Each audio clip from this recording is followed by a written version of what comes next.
Okay mga EA support to this video. Day 2, abangan natin PHA National MacArthur Race.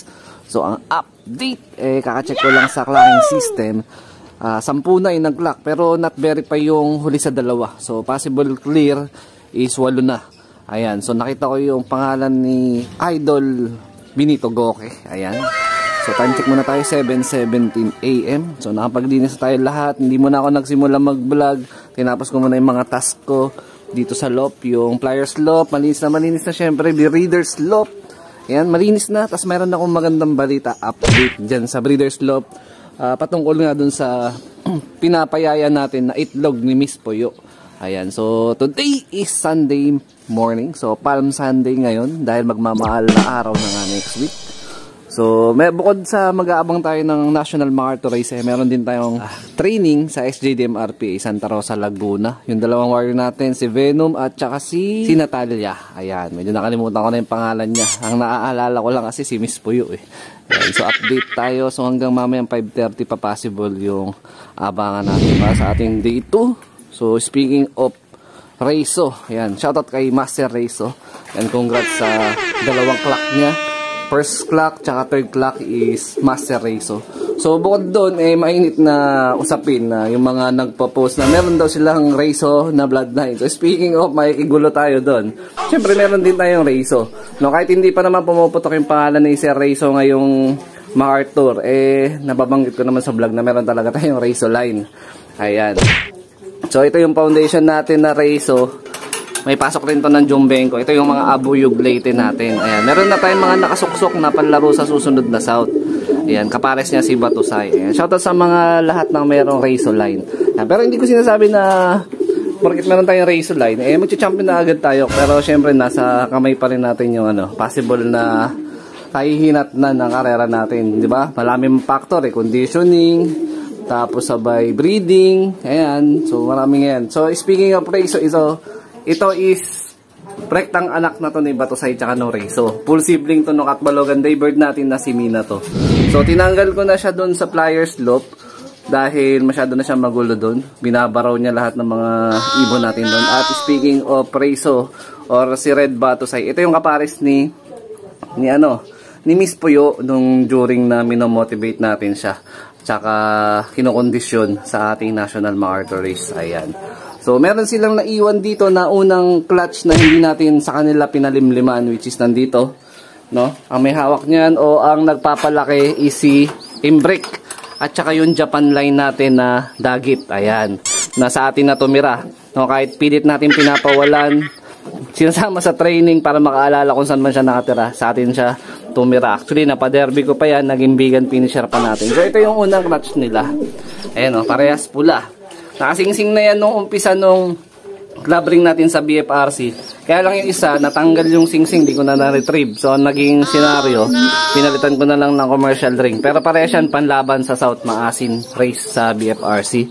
Tapos, speaking of yung pangalawang clutch na pinalimliman natin na mahabang panahon kay Miss Puyo na motivation niya, na sabi ko pa nga eksakto, Sunday ang possible pisanon. So, sinilip ko na to kanina. Totoo nga, yung ating bilang. So based dun sa pag-check ko no last vlog natin nung kay abangan first lap. Saan nga ba? Yan. Yan, ito yung kay Miss Puyo. Ayan may crack na ayan mga kalapatids. Ayan, so malapit na tumapis sa either mamayang hapon siguro to or bago magtanghali lumabas na to. Yan, yung mismong sarili nilang itlog dyan, ang estimate time ko, estimate na araw ng pisahan yan sa kanila is Martes pa. So, ahead talaga ng ilang araw yung kay Miss Puyo. Pero sa kanila na natin pinalimliman kasi mas malaki yung hen Yung hen na nandito. So, covered niya yung 3 itlog. So, sana mapisahan niya rin yung 2 itlog nila dyan. Bukod pa ron sa pinayaya natin kay Miss Puyo. Pero sana, maging sulit yung pag-abang natin para sa ating day 2. Abangan nga para sa National MacArthur Race. So maya-maya lang ng konti, padating na rin yung galing sa Santa Rosa natin. So sino kaya mauuna doon? Si Natalia o si Venom? Ayan tansya ko mga 7:35 to 7:45 meron na tayong pauwi galing Santa Rosa. Tama po ba yun? A few moments later. Update tayo mga ka-EA, may bumulusok bigla. Sino yun? Mukhang si Natalia ata. Hindi ko na videohan actual. Ayun oh. Si Natalia nga. Hala ko si Miss Poyuna. Tinabahan ako dun. Sayang, di natin na videohan. Dito rin siya sumulpot kasi dito yung lusutan madalas ni Miss Poyo eh. Ayan oh. So, meron nga pala akong sasabihin na correction regarding sa cut-off natin para sa ating day 2. So, yun sabi ko nung day 1 abangan, sabi ko yung cut-off ng day 2, abutin pa ng hapon 5:30. So, kanina, nabanggit ko ulit yun dito sa vlog na to. So, nag-PM na ako kay Sir Junboy tsaka kay Sir Dennis. Ang cut-off ni Sir Dennis, mga bandang Santa Mesa yung location niya, nasa 12:30, pasado raw siya. So, sabi naman ni Sir Junboy, dito daw sa North Sector, which is dito sa Bulacan, ang possible cut-off namin is 1:30 or bago mag-alas 2. Ayan. So, yun na yung accurate na possible na cut-off namin from day 2 na pinaka-kaantay natin na na final na abangan. So, dito, mukhang si Natalia nga talaga to. Galing Santa Rosa to. Kasi hindi naman dumadapo si Miss Poyo dyan eh. Medyo kinalabutan lang ako kanina kasi dito nga siya tumumbok. Eh, yan din yung tumbok lagi ni ni Miss Poyo. Ayun, siya na nga. Ayun oh. Confirm, Natalia. Time check natin ano oras na dumating. 7:47 AM. Ayan, so kulang isang oras yung lipad niya dito pabalik sa atin sa Bulacan. So kulang natin si Venom galing sa Santa Rosa, at the same time si Miss Poyo galing naman sa MacArthur Race. Ayan. Pasok na, pasok.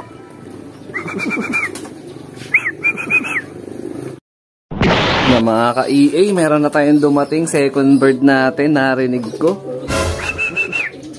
Ano yun? Narinig ko kanina eh, may dumating eh. Oh no! Yun, speaking of, ayan, si Venom dumating na galing Santa Rosa. So, kompleto na yung training natin. 2 out of 2 na tayo mga ka-EA. Ayun na siya. Medyo nahuli lang siya ng ng 10 minutes, no? Versus dito sa pauwian natin kay Natalia. Ayan, nag-improve na talaga yung speedan ni ni Venom line natin. Ayan yung kulay itim, yung African Black Eagle. Kumbaga, di siya ganun katulin pero kahit pa paano nakakahabol na siya ng speed. Kumbaga hindi na siya umaabot sa pinaka-cut off ng liparan pabalik nga sa training. Sana magtuloy-tuloy. So meron na tayong kompletong warrior galing sa Santa Rosa, Laguna. Ayan. So wala na dito si Red Batusay. Inalis ko na siya dito kasi nabubugbog. Halos lahat na nandito magkakaedad na.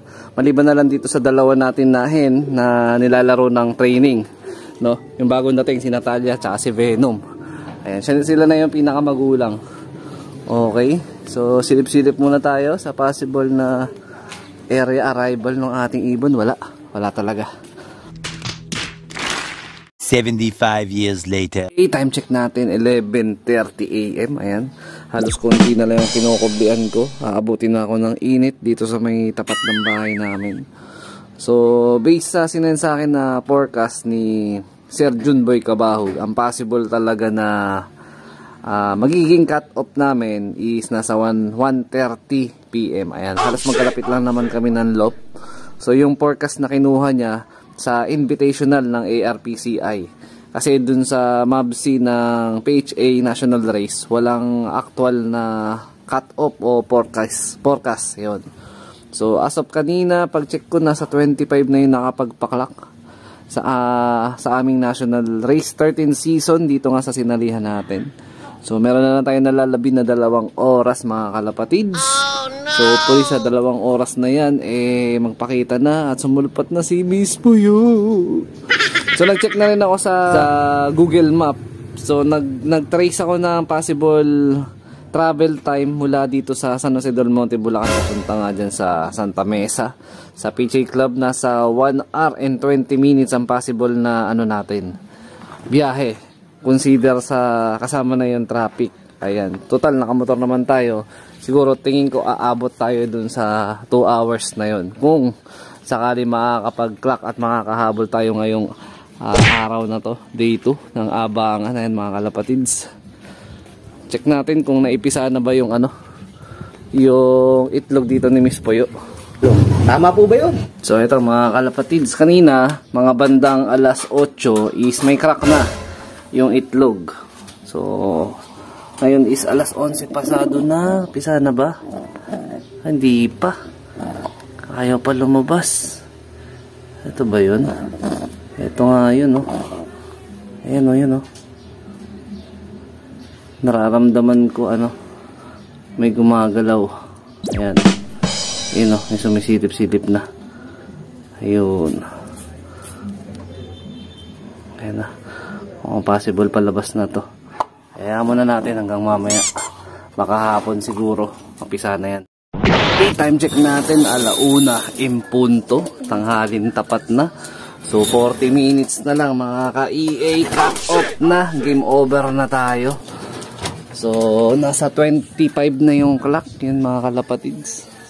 Grabe tirik ng araw, pahirapan talaga. Wala pang 3% ang pauwian ng total na sumali sa national race, 1,300 plus, pero ang nakapagpa-clock is 25 pa lang. At the same time sa puntong ito nagkakaproblema pa nga si Mabsi, no? Hindi tayo makapag-log on, hindi natin ma-verify kung nadagdagan na ba yung nag-clock ngayong oras na to sa national race. Yun, congrats na nga rin pala, napanood ko yung live ni Sir Michael Tolentino, which is yung baseline natin na Goke na si Weapon X is bloodline niya.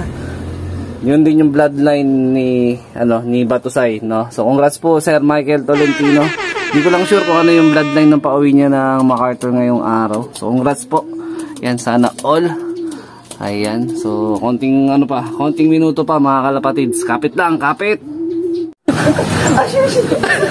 A few moments later. At eto na mga ka-EA. So the game is over. So taas na ang puting bandera ni EA Lop TV. So bigo na naman tayo para sa pagkakataong ito. Hindi tayo nakapagpa-uwi galing MacArthur race. Yan, congrats sa lahat ng clocker. So meron pa tayong possible na maliit pang chance. Pwedeng bukas or sa isang linggo or after 2 weeks makauwi si Miss Puyo. So marami dito ko natatapusin yung video na to. Shoutout sa mga solid supporter natin dyan. Huwag kakalimutan mag-like, comment, and share. So maraming salamat sa lahat na nagtiwala sa atin na makakapagpa-uwi tayo at uuwi si Miss Puyo. So bigo tayo makapagpaklak pero may chance pang maging finisher si Miss Puyo. So ingat mga kalapatids. Keep safe.